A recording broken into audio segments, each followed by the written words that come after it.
क्यों 2022 में यूपी के चुनाव भाजपा के पक्ष में गया। साथियों, अन्य राजनीतिक पार्टियां भी बहुत जोर लगाई थी, मगर चुनाव प्रचार के पहले से ही बीजेपी ने पूरा अपना दमखम लगा दिया था, यानी कि राज्य सरकार केंद्र सरकार मिलकर। भाई डबल इंजन की सरकार थी, तो जब सरकार चलाने में डबल इंजन काम करता था तो चुनाव प्रचार में भी डबल इंजन की सरकार काम कर रही थी। जानते ही हैं कि मोदी पूरे देश भर में चुनाव मंत्री का काम करते हैं, प्रचार मंत्री का काम करते हैं। साथियों, आप देखिएगा कि चुनाव के 3-4 महीने पहले से योगी सरकार ने जनता का पैसा खूब प्रचार प्रसार में लगाया, टीवी में, पेपर में, सोशल मीडिया वगैरह सब में। फिर प्रधानमंत्री भी जो है कई दौरा करके एक के बाद एक हज़ारों करोड़ रुपए का योजना बनाए, उद्घाटन किए कि ये करेंगे वो करेंगे। तो साथियों, इस चुनाव प्रचार में तो खूब धन बल, बाहुबल, सत्ता बल का इस्तेमाल किया गया, और धन बल के साथ साथ सत्ता बल का जो है इस्तेमाल जो है खास करके मायावती के ऊपर किया गया कि मायावती में कई तरह के केस हैं, तो उनको जो है केस का धमकी दे करके चुनाव प्रचार से रोक दिया गया, और वह लास्ट में जो प्रचार की वह मात्र दिखावे के लिए किया। तो इसी कारण से जो है बसपा का वोट जो है बहुजन समाज पार्टी को न मिलकर भारतीय जनता पार्टी को मिला। भाजपा को 2,47,90,000 वोट मिला 24 करोड़ में से।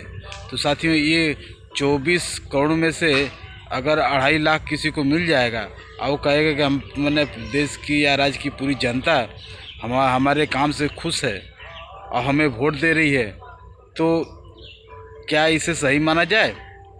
अगर यूपी में इतना ही अच्छा काम होता तो 3-4 महीना पहले से जो है योगी सरकार की इतना जो है धन बल का इस्तेमाल करना और केंद्र सरकार का इस्तेमाल करना, केंद्रीय सत्ता का इस्तेमाल करना कि क्या ज़रूरत थी?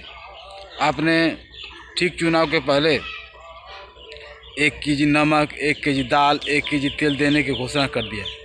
क्या आपके शासनकाल में इतनी जब विकास हुआ तो फिर लोग नमक तेल पर क्यों आश्रित हो गए?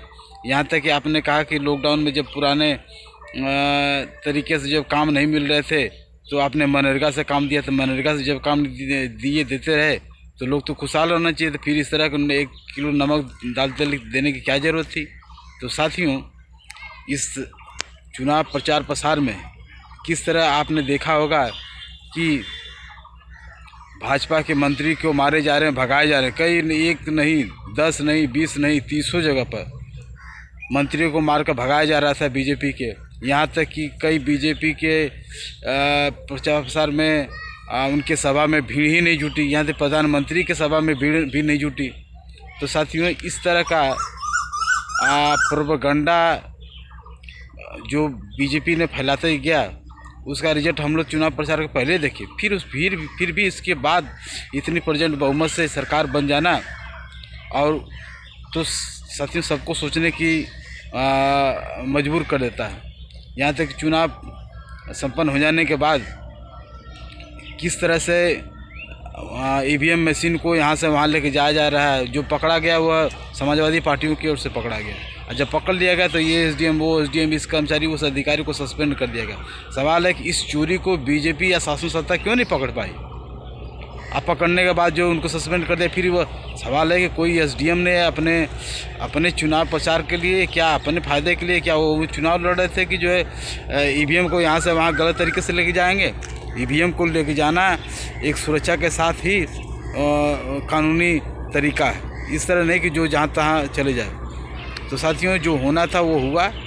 इस लोकतंत्र में आम जनता को वोट देने का अधिकार है, और आम जनता सोचती है कि हमें वोट देने का, हम तो वोट देंगे ही देंगे, हैं, हमारा अधिकार है, क्यों वोट देंगे? जब आपको वोट देने के बाद, चुनाव संपन्न हो जाने के बाद, सरकार बन जाने के बाद आपको निजीकरण, उदारीकरण, विश्वीकरण नीतियाँ लागू करके जिस तरह देश भर में गरीबी, बेरोजगारी, महंगाई फैलाया जा रहा है, और उसे तरह से फिर भी कर रहे नहीं, हमको वोट देने का अधिकार है। सारी राजनीतिक पार्टियों को तो यही चरित्र है। तो साथियों, इस लोकतंत्र में जब तक आम जनता इन राजनीतिक पार्टियों पर भरोसा करेगी, तब तक ये राजनीतिक पार्टियाँ आपका इसी तरह इस्तेमाल कर सत्ता में जाएंगी और आपके विरोध में ही कानून बनाएंगे, लागू करेंगे, आप ताकते रह जाइए।